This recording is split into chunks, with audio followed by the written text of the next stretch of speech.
Eu me sinto perdida. Parece que tudo que eu faço eu não sou suficiente. No trabalho, por mais que eu me esforce, eu acho que eu sempre estou falhando. Nos relacionamentos, então, eu nem consigo me entregar porque eu acredito que eu não vou ser boa o suficiente. Sabe quando parece que eu não sei o que é ser realmente feliz? Bom, gente, essa é uma história real. Eu vou aqui falar um pouquinho para vocês dessa história e como a gente conhecer sobre traumas transgeracionais, entender um pouquinho da nossa história, pode auxiliar nessa transformação e a gente conseguir ressignificar esses sentimentos. Então, se você quer entender o desenrolar dessa história, fica até o final do vídeo que eu vou explicar um pouquinho aqui para vocês. Eu sou a Milene Fontanelli, eu sou psicóloga, trabalho com desenvolvimento humano e meu intuito é auxiliar você a ressignificar suas emoções para que você tenha relacionamentos saudáveis.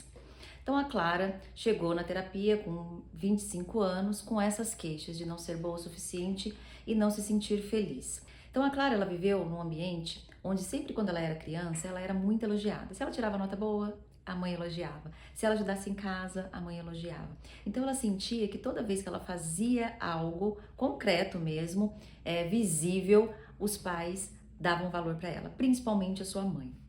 Então ela viveu nesse ambiente, se sentindo sempre produtiva, sempre útil.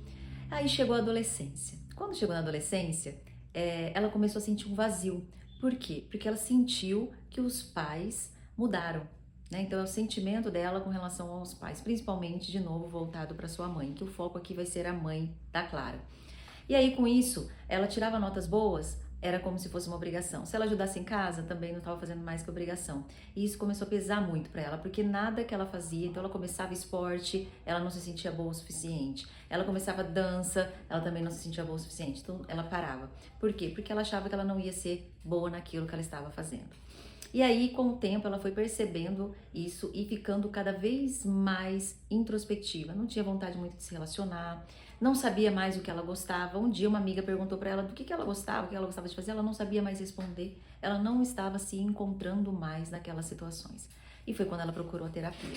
Então, falando da história da infância da Clara, né, na questão de como ela era elogiada, como ela se sentia, isso tudo pensando nos sentimentos dela, tá? Como ela via os pais, como ela via a mãe, no caso, como ela sentia com relação à relação mãe e filha na infância e na adolescência.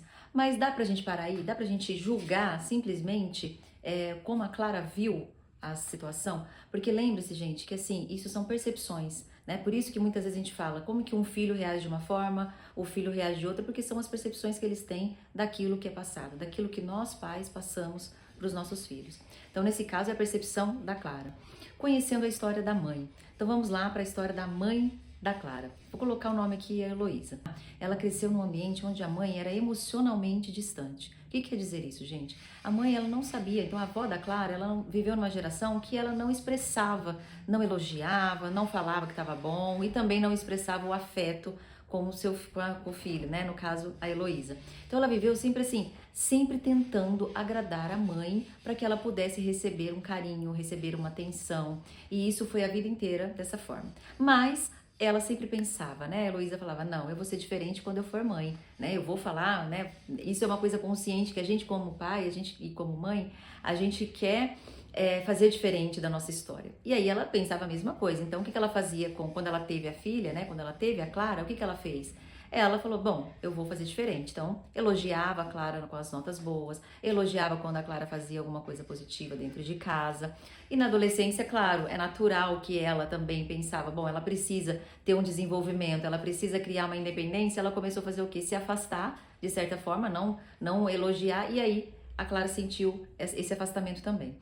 E o que eu quero mostrar dessa história, né? Pensando no entendimento da mãe, da Clara, que tentou fazer diferente, mas você percebe que, ao mesmo tempo que ela fez diferente de falar, de elogiar, ela também reforçou um comportamento que foi vivenciado por ela, que era assim, ela fazia isso quando?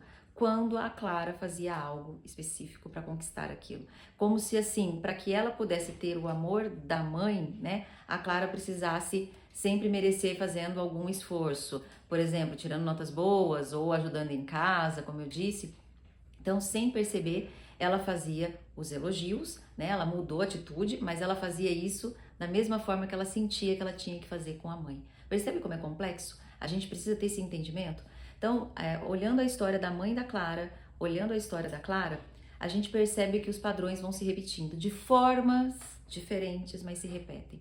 E aí vocês podem falar, mas Milene, que loucura, como que eu vou conseguir curar isso? Como que eu vou fazer para que eu fique melhor nesse contexto? Como que eu vou ressignificar esses sentimentos? A gente lida com isso, né? Ela entendeu a história e fez o quê, gente? Atitudes diferentes.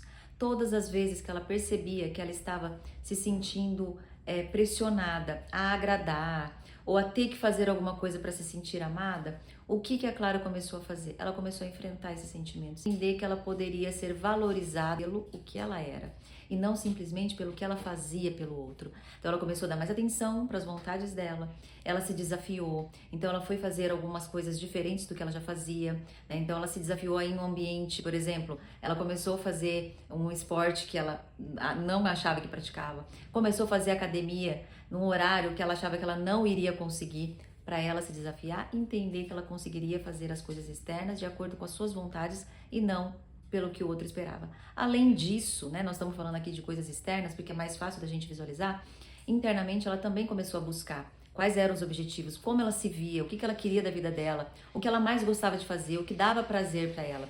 E isso foi libertando ela desse peso, dessa culpa, né, dessa necessidade de ser visível para a mãe. E a mãe, claro, gente, elas ainda conviviam, né, juntas, então mesmo com 25 anos, elas ainda conviviam juntas, mas só o fato da mãe também entender esse comportamento, ela mudou a forma de conduzir o relacionamento com a Clara. Deixou muito mais livre, se aproximou muito mais emocionalmente, sem ficar visando a parte externa, as conquistas. É um processo, não é, foi curada e pronto, acabou. Ela teve esse entendimento e as coisas estão sendo ressignificadas. Cada vez mais buscar na sua história situações que podem estar travando o seu desenvolvimento atual. Então, gente, é isso. Logo eu volto com mais histórias para ficar mais fácil o entendimento dessa questão dos traumas transgeracionais e como isso afeta nas relações pais e filhos e também nas suas relações como um todo. Certo? Até o próximo vídeo.